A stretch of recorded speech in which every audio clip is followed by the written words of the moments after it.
देख रहे हैं सत्य वार्ता टीवी न्यूज। सत्य वार्ता टीवी न्यूज में आपका स्वागत है। आइए नजर डालते हैं आज के मुख्य समाचारों पर। शासकीय माध्यमिक आश्रम शाला में 30 वर्षों से लगातार महादेव घटाल के हाथों किया जाता है ध्वजारोहण। बता दें, बिनार स्थित 15 अगस्त स्वतंत्रता दिवस के उपलक्ष्य में शासकीय माध्यमिक आश्रम शाला में शिवसेना उद्धव बाला साहब ठाकरे पक्ष के भिवंडी ग्रामीण विधानसभा प्रमुख व आदिवासी सेवक पुरस्कार प्राप्त महादेव अम्बो घटाल के हाथों पिछले 30 वर्षों से ध्वजारोहण किया जाता है। उसी तरह इस वर्ष भी महादेव घटाल के हाथों ध्वजारोहण किया गया। तो वहीं पर पहली से 10वीं तक के जो विद्यार्थी प्रथम व द्वितीय क्रमांक प्राप्त किए, उन विद्यार्थियों को अच्छी क्वालिटी का पेन देकर प्रोत्साहित कर उज्जवल भविष्य की महादेव घटाल ने शुभकामनाएं दी। इस अवसर पर शाला व्यवस्थापक समिति अध्यक्ष मनीष घटाल, उपाध्यक्ष राजेश बाटी, मुख्य अध्यापक विजय सावंत, नरेंद्र जाधव, संतोष मेघवाले, शिक्षक शिक्षिका आदि मान्यवरों की उपस्थिति में कार्यक्रम का आयोजन किया गया। कार्यक्रम का सूत्र संचालन शिक्षक भरत घानके ने किया।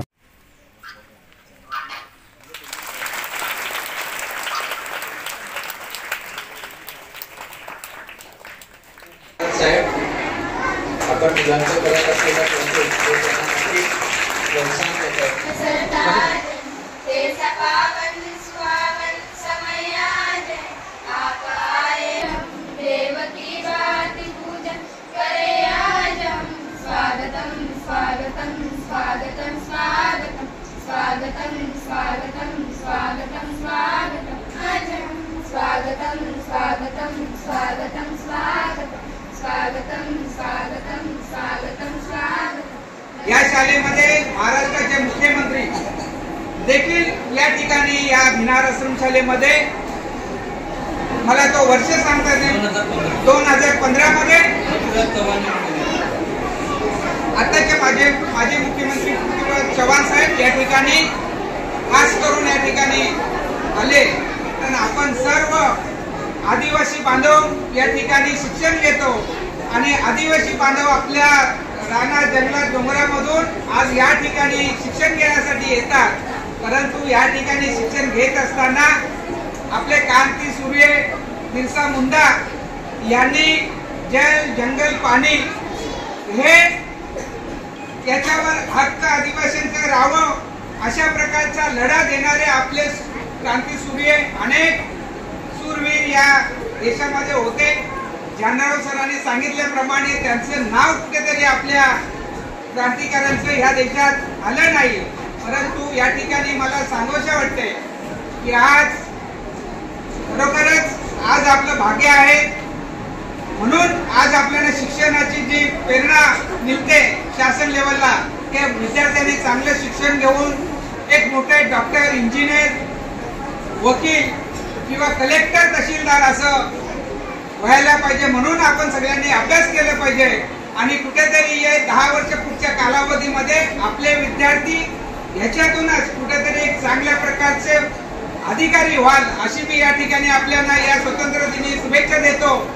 आणि खरं तर मला सांगायला आनंद वाटेल की या शाळेमध्ये माझ्या हातून आपल्या सगळ्यांच्या सहकार्याने 30 वर्ष झाले मी 30 वर्षे या आश्रम शाळेमध्ये झेंडावंदन करून देण्याचं मान मला ते आज 1995 पासून आजपर्यंत या शाळेवर माझ्या हातून झेंडावंदन होतो। त्याचा खूप मला अभिमान आहे। मी आदिवासी असल्याचा मला अभिमान आहे आणि या खुर्चीवर बसण्यासाठी मी या शाळेच्या प्रेरणेतून बिनार गावचा 15 वर्षे सरपंच, उपसरपंच आणि सरपंच 15 वर्षे काढला। त्याच्यानंतर झडपी मेंबर झालो, त्याच्यानंतर प्रकल्प आढावा समिती सदस्य 2 वेळा झालो आणि महाराष्ट्र राज्याचा आदिवासी सेवक पुरस्कार मिळवून देण्याचं काम या शाळेचे देखील त्याच्यामध्ये 1% नाही तर 10% अधिक म्हणजे हे आहे प्रकारे। म्हणूनच मला हे आदिवासी सेवक महाराष्ट्राचा आदिवासी सेवक पुरस्कार मिळवला, उलून माझा मान सन्मान केला, सत्कार केला। त्याच्यामुळे या कमिटीचं आणि या पूर्ण शिक्षक वर्गाचं खूप खूप आभारी आहे। या ठिकाणी मला बोलण्याची संधी दिली। एवढंच बोलून माझे 2 शब्द संपवतो। जय हिंद, जय महाराष्ट्र, जय आदिवासी। प्रथम सर्वांना माझा नमस्कार। भारत देश स्वतंत्र होऊन अनेक वर्ष गेली आणि वर्षाचा जसा आपण 9 ऑगस्ट साजरा करतो त्या पद्धतीनं आज आपण 15 ऑगस्ट सुद्धा चांगल्या पद्धतीने साजरा करतो। आणि स्वातंत्र्य दिनाच्या सर्वांना माझ्या मनापासून सर्वांना हार्दिक शुभेच्छा। जोपर्यंत आपल्याला आपला इतिहास माहित होत नाही तोपर्यंत आपण इतिहास घडवू शकत नाही। बाळा, आपण आदिवासी आहोत। या भारताची क्रांतिकारकाची सुरुवात ही आदिवासी समाजापासून झाली। क्रांतीची ठिणगी ही आदिवासी समाजापासून पडली गेली। आपल्या भारतामध्ये जातीपातीचं राजकारण होतं, धर्म आणि जात याच्यामध्ये सर्व जो राडा होता आज जो आहे त्यावेळेस सुद्धा होता। परंतु आपला जो आदिवासी समाज आहे तो जंगलामध्ये जागतिक लेवलचा व्यापार करायचा। त्यावेळेस आदिवासी समाज हा जागतिक लेवलचा तो व्यापार करायचा। जी जंगलातली फुलं आहेत, झाडं आहेत, साल आहे, जे फळ आहे, जंगलातली जी धनसंपत्ती आहे त्या धनसंपत्तीचा त्यावेळेस आदिवासी हा व्यापार करायचा। गावातली लोक, नगरातली लोक ही आपसात भांडत बसायची। कोण ढोरं वडायचं, कोण चप्पल शिवायचं, तर कोणी फुलं विकायचं।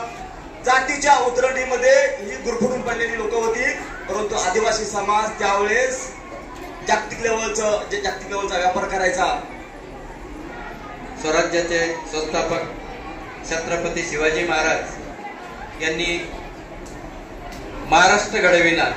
तर ज्या महाराष्ट्रामध्ये मुघल सत्ता होती, मुघल सत्ता कुठेतरी अन्याय करत होती, त्याच्यापासून आपल्याला मुक्त केले। असे अनेक प्रकारचे क्रांतिकारक या देशात जन्माला आले आणि या देशाच्या स्वातंत्र्यासाठी ते धुलीस मिळाले। त्या सर्व क्रांतिवीरांना माझा प्रणाम आहे। खूप चांगल्या विद्यार्थ्यांनी या ठिकाणी भाषणं सुद्धा चांगली केली। बऱ्याच विद्यार्थ्यांनी चांगला प्रयत्न केला, नक्कीच त्यांच्या प्रयत्नाला सलाम आहे। चांगल्या प्रकारचे गीत सादर केले। ठीक आहे, पुन्हा एकदा सर्वांना स्वातंत्र्य दिनाच्या शुभेच्छा। जय हिंद, जय महाराष्ट्र। अगदी मोलाचं मार्गदर्शन आपण केलं। सरांच्या बोलण्यातून आपल्याला एकच जाणीव होते, बघा आपण आपला इतिहास अभ्यासतो आणि इतिहास त्या गोष्टीची साक्ष आहे। आपण आपला महाभारतकालीन, रामायणकालीन इतिहासापासून आजपर्यंत जर आढावा घेतला तर अनेक वेळा आपल्या जनतेवर अन्याय करणारे राजे निर्माण झाले आणि त्यावर मात करणारे, पुन्हा आपण त्याला सुरुवातीच्या इतिहासात म्हणतो राक्षसांचं राज्य आलं, नंतर त्याच्यासाठी देवाने अवतार घेतलं, मग रामराज्य आलं, मग परकीय आक्रमणं झाली, देशात धुळधाण झाली आणि या धुळधाणीत महाराष्ट्र काय देश पूर्ण उद्ध्वस्त झाला। स्वतंत्र नव्हतं, मत व्यक्त करण्याचं स्वातंत्र्य नव्हतं, कोणत्याही गोष्टीचं, अगदी पूजा अर्चा कोणत्याच गोष्टीचं स्वातंत्र्य नव्हतं। मग शिवाजी महाराजांसारखा राजा महाराष्ट्रात जन्माला आला आणि पुन्हा एकदा आपण म्हणतो की ते रामराज्य परत आलं। परंतु इतिहास या गोष्टीची साक्ष आहे की हे जे आपल्याला स्वातंत्र्य मिळालं ते प्रत्येक वेळेस पुन्हा अबाधित राहिले नाही। पुन्हा कोणत्या तरी जाचक अशा सत्ता आपल्या डोक्यावर येऊन बसल्या की ज्यांनी आपले पूर्ण या हक्क आणि स्वातंत्र्य पायदळी तुडवायला सुरुवात केली। मग या इतिहासातून नंतर मग पुन्हा महाराजांनंतर पुन्हा इंग्रज आले। ज्या महाराजांनी दूरदृष्टीतून इंग्रजांना व्यापारापासून लांब ठेवलं, परंतु महाराजांनंतर पुन्हा त्यांनी घुसखोरी केली आणि संपूर्ण देशात इंग्रजांनी राज्य केलं। तब्बल 150 वर्ष राज्य केलं। अतिशय अतोनात आपल्या रयतेचा, जनतेचा हाल करत त्यांनी ते राज्य केलं। देशाची संपत्ती लुटून नेली आणि अक्षरशः आर्थिक आणि सगळ्याच गुलामगिरीवर देशाला ठेवलं। मग आपल्याला हे सगळं त्याच्यानंतर स्वातंत्र्य मिळालं। मग या स्वातंत्र्य लढ्यात आपले अनेक क्रांतिकारी, अनेक संस्थानांना एकत्र आणून लढलं। हा जो आपला इतिहास आहे याच्यातून एकच गोष्ट लक्षात आहे की हा स्वतंत्र जर अबाधित राहिलं का प्रत्येक वेळेस जे मिळाले तर नाही, ते ठेवण्यासाठी विशेष प्रयत्न करावे लागले। मग आपला हा स्वातंत्र्य आपल्याला जे आता मिळालंय हे जर अबाधित राखायचं असेल तर आपले मन, बुद्धी सगळं शाबूत ठेवून शिक्षणाच्या जोरावर स्वतःला सक्षम करणं गरजेचं आहे। तर त्याच्यातून आपला समाज सक्षम घडवला पाहिजे, तर आपले स्वातंत्र्य अबाधित राहील, हेच इतिहास सांगतं। इसी तरह सबसे पहले खबरों को देखने के लिए हमारे चैनल को सब्सक्राइब करें, लाइक करें, शेयर करें। धन्यवाद।